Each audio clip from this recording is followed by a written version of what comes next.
नमस्कार दोस्तों, धार्मिक कहानियाँ पूरा जरूर सुने। प्राचीन भारत के सबसे घातक हथियार ब्रह्मास्त्र के 10 रहस्य। प्राचीन या पौराणिक काल में 5 सबसे महाप्रलयंकारी अस्त्र थे।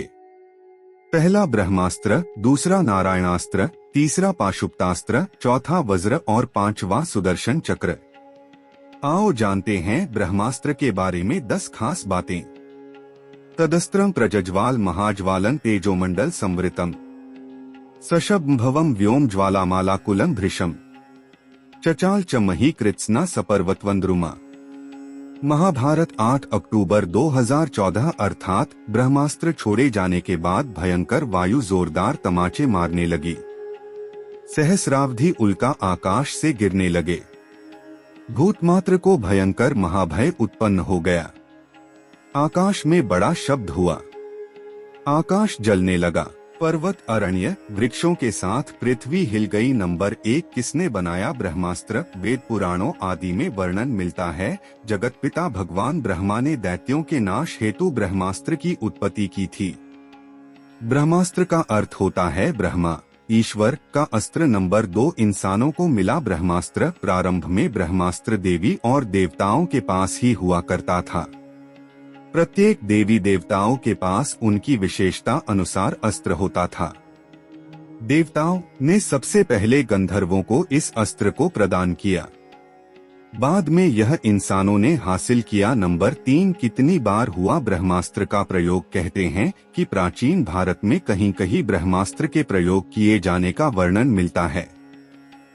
रामायण में भी मेघनाद से युद्ध हेतु लक्ष्मण ने जब ब्रह्मास्त्र का प्रयोग करना चाहा तब श्री राम ने उन्हें यह कहकर रोक दिया कि अभी इसका प्रयोग उचित नहीं, क्योंकि इससे पूरी लंका साफ हो जाएगी। लेकिन कहते हैं कि राम रावण युद्ध में ब्रह्मास्त्र का प्रयोग हुआ था। इसके बाद महाभारत के युद्ध में अश्वत्थामा ने किया था। नंबर 4, किस किस के पास था ब्रह्मास्त्र? रामायण और महाभारत काल में ये अस्त्र गिने चुने योद्धाओं के पास था। रामायण काल में जहां यह विभीषण और लक्ष्मण के पास यह अस्त्र था, वहीं महाभारत काल में यह द्रोणाचार्य, अश्वत्थामा, कृष्ण, कुवलाश्व, युधिष्ठिर, कर्ण, प्रद्युम्न और अर्जुन के पास था। अर्जुन ने इसे द्रोण से पाया था। द्रोणाचार्य को इसकी प्राप्ति राम जामदग्नि से हुई थी। नंबर 5, ब्रह्मास्त्र से प्रलय उत्पन्न होता था। ब्रह्मास्त्र कई प्रकार के होते थे, छोटे बड़े और व्यापक रूप से संहारक, इच्छित, रासायनिक, दिव्य तथा मांत्रिक अस्त्र आदि। माना जाता है कि 2 ब्रह्मास्त्रों के आपस में टकराने से प्रलय की स्थिति उत्पन्न हो जाती है। इससे समस्त पृथ्वी के समाप्त होने का भय रहता है। महाभारत में सौप्तिक पर्व के अध्याय 13 से 15 तक ब्रह्मास्त्र के परिणाम दिए गए हैं। नंबर 6, ब्रह्मास्त्र का परिणाम। महर्षि वेदव्यास लिखते हैं कि जहां ब्रह्मास्त्र छोड़ा जाता है वहां 12 वर्षों तक पर्जन्य वृष्टि, जीव जंतु, पेड़ पौधे आदि की उत्पत्ति नहीं हो पाती।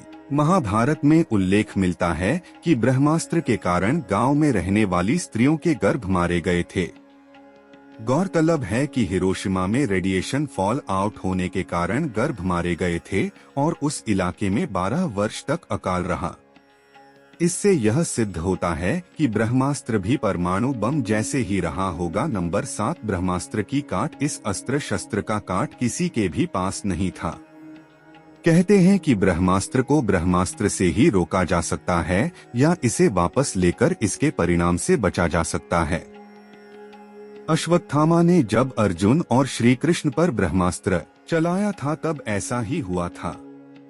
माना जाता है कि यह अचूक और सबसे भयंकर अस्त्र है। जो व्यक्ति इस अस्त्र को छोड़ता था वह इसे वापस लेने की क्षमता भी रखता था, लेकिन अश्वत्थामा को वापस लेने का तरीका नहीं याद था, जिसके परिणाम स्वरूप उससे उत्तरा के गर्भ की ओर इसे मोड़ दिया था। लेकिन इसके असर से मृत जन्मे शिशु को श्री कृष्ण ने जीवित कर दिया था। प्रत्येक शस्त्र पर भिन्न भिन्न देव या देवी का अधिकार होता है और मंत्र, तंत्र और यंत्र के द्वारा उसका संचालन होता है। ब्रह्मास्त्र अचूक अस्त्र है जो शत्रु का नाश करके ही छोड़ता है। इसका प्रतिकार दूसरे ब्रह्मास्त्र से ही हो सकता है। अन्यथा नहीं। नंबर 8, क्या यह परमाणु बम जैसा था? शोध कार्य के बाद विदेशी वैज्ञानिक मानते हैं कि वास्तव में महाभारत में परमाणु बम का प्रयोग हुआ था। 42 वर्ष पहले पुणे के डॉक्टर व लेखक पद्माकर विष्णुवर्तक ने अपने शोध कार्य के आधार पर कहा था कि महाभारत के समय जो ब्रह्मास्त्र इस्तेमाल किया गया था वह परमाणु बम के समान ही था। डॉक्टर वर्तक ने 1969 से 70 में एक किताब लिखी, स्वयंभू। इसमें इसका उल्लेख मिलता है। कहते हैं कि आधुनिक काल में जे रॉबर्ट ओपनहाइमर ने गीता और महाभारत का गहन अध्ययन किया। उन्होंने महाभारत में बताए गए ब्रह्मास्त्र की संहारक क्षमता पर शोध किया और अपने मिशन को नाम दिया ट्रिनिटी, त्रिदेव। रॉबर्ट के नेतृत्व में 1939 से 1945 का बीच वैज्ञानिकों की एक टीम ने यह कार्य किया। 16 जुलाई 1945 को इसका पहला परीक्षण किया गया। नंबर 9, क्या सिंधु सभ्यता ब्रह्मास्त्र से हो गई थी नष्ट? सिंधु घाटी सभ्यता, मोहनजोदड़ो, हड़प्पा आदि में हुए अनुसंधान से ऐसे कई नगर मिले हैं जो लगभग 5000 से 7000 ईसा पूर्व अस्तित्व में थे। इन नगरों में मिले नरकंकालों की स्थिति से ज्ञात होता है कि मानो इन्हें किसी अकस्मात प्रहार से मारा गया है। इसके भी सबूत मिले हैं कि यहाँ किसी काल में भयंकर ऊष्मा उत्पन्न हुई थी। इन नरकंकालों का अध्ययन करने से पता चला कि इन पर रेडिएशन का असर भी था। दूसरी ओर शोधकर्ताओं के अनुसार राजस्थान में जोधपुर से पश्चिम दिशा में लगभग 10 मील की दूरी पर 3 वर्ग मील का एक ऐसा क्षेत्र है जहाँ पर रेडियो एक्टिविटी की राख की मोटी परत जमी है। इस परत को देखकर उसके पास एक प्राचीन नगर को खोद निकाला गया जिसके समस्त भवन और लगभग 5 लाख निवासी आज से लगभग 8000 से 12000 साल पूर्व किसी विस्फोट के कारण नष्ट हो गए थे। नंबर 10, मुंबई का गड्ढा। मुंबई से उत्तर दिशा में लगभग 400 किलोमीटर दूरी पर स्थित लगभग 2154 मीटर की परिधि वाला एक विशालकाय गड्ढा मिला है। शोधकर्ताओं के अनुसार इसकी आयु लगभग 50,000 वर्ष है। इस गड्ढे के शोध के पता चलता है कि प्राचीन काल में भारत में परमाणु युद्ध हुआ था। दोस्तों, ऐसे धार्मिक कहानियाँ जानने के लिए हमारे YouTube चैनल को लाइक और सब्सक्राइब करना ना भूलें।